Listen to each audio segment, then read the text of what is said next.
On November 6th, 2003, a concert took place at Toronto's Massey Hall.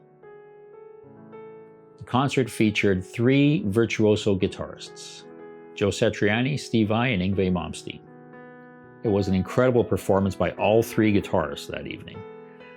But something about Steve Vai's set list was especially memorable for me.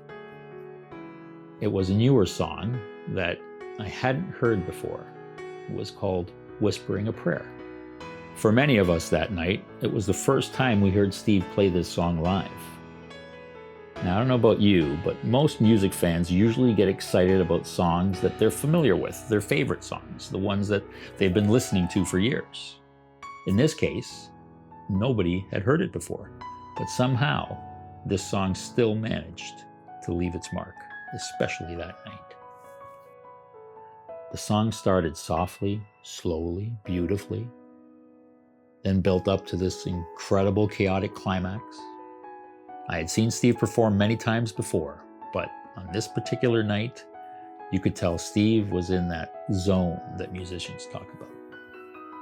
It was the ending of the song, however, that really captivated the audience. Once again, Steve and the band slowed things down and got really quiet. I think the only thing left was strings coming from the keyboards and Steve.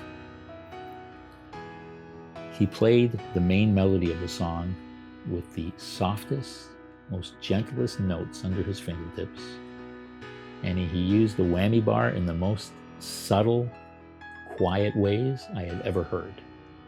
Little pulls and little dips, reaching for those exact notes. I remember being lost in that moment. Steve seemed to be channeling something from somewhere else.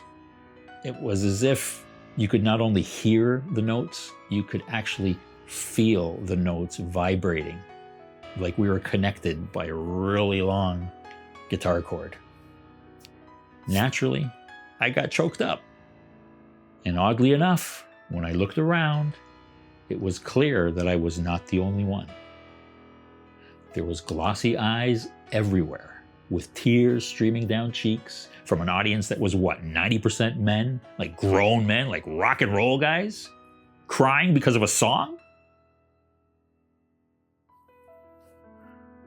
It was quite unexpected.